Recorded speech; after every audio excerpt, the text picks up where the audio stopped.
How to find hot zip codes for real estate. I'm going to show you where people are buying and where you want to buy in order to have the most appreciation in real estate.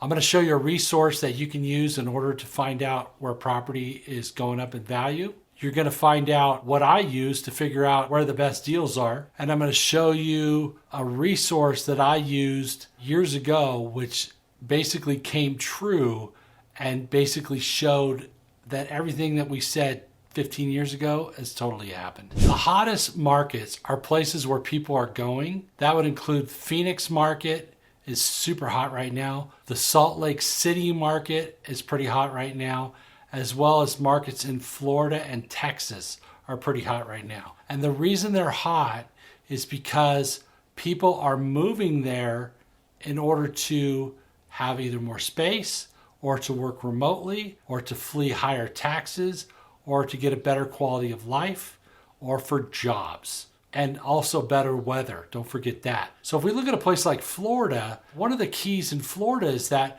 people there's a lot of taxes up in New York and New Jersey, and people are coming south to retire. Remember the baby boomers, 1964, 1946, they're on their retirement cycle, okay?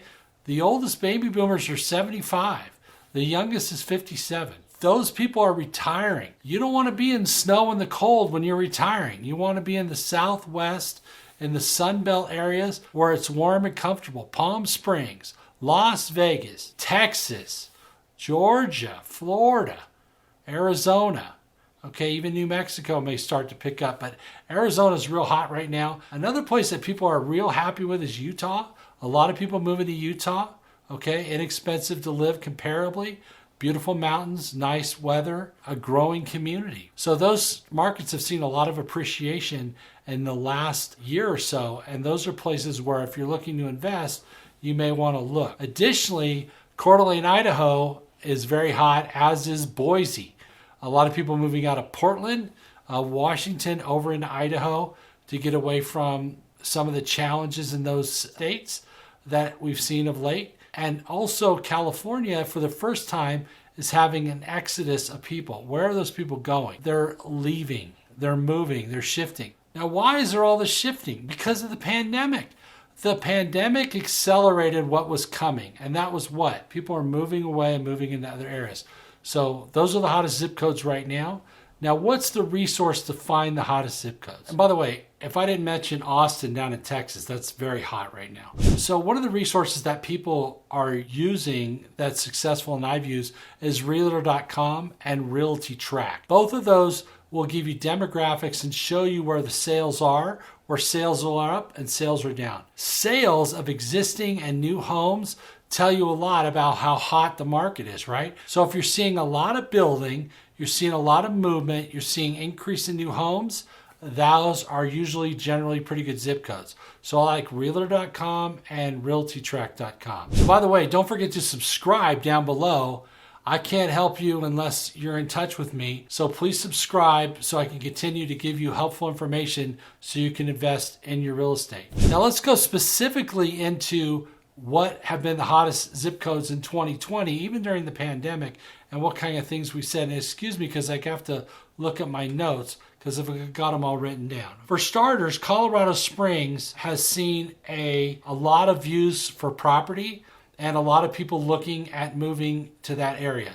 It's seen a lot of people have interest in looking online for properties in that area. Another one is Raleigh, North Carolina. Been a lot of people moving into Raleigh, and that area is growing as well. So that would be an area that you may want to look to invest if you're out in that way. Another one, surprisingly, in the Midwest is Reynoldsburg, Ohio. A lot of people moving in that direction, okay?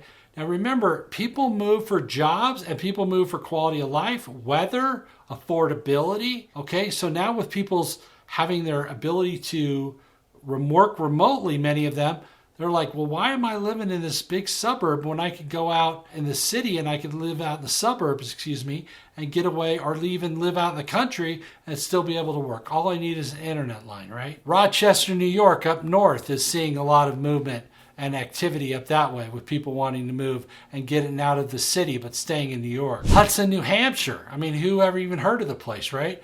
But it's seeing growth.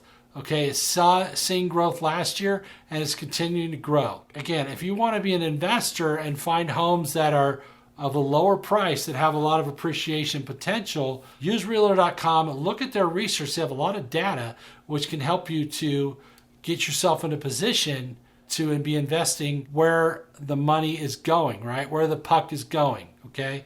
Not where it is. So you want to look for growth areas, okay? There's a lot of data available on the internet which shows you where people are moving to and surveys of people of the quality of life that they like.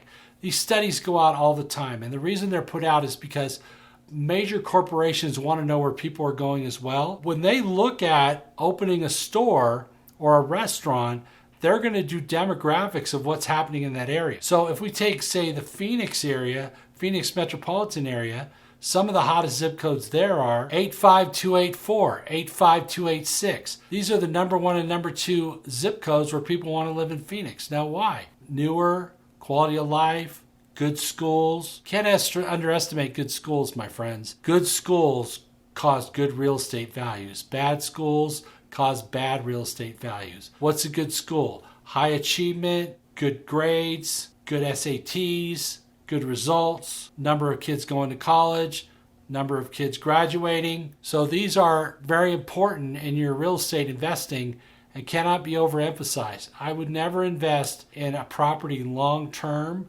in an area with bad schools, not long term. At least, I know there's a lot of schools that are marginal, but as long as the kids are getting an education and doing well, then you should be okay. If we take, for example, one city that I know of, it has about a 50 to 60% graduation rate from high school. The city right next to it has a 90% graduation rate from high school. So which one do you want to invest in? The property with 60% graduation or the property with 90% graduation? And the price differences are not that much. But for you as an investor, the long-term value of the property for a rental or a sale down the road is going to be better where the schools are better. The other thing is those zip codes that have money, okay? One of the nice things about Utah is a lot of times they have surplus. One of the bad things about a place like certain parts of California, the cities are running deficits. You want to try to be in cities that are financially viable and not in difficult times. So if you like this video, watch my video, how to find a multifamily deal, because multifamily is really how you build wealth.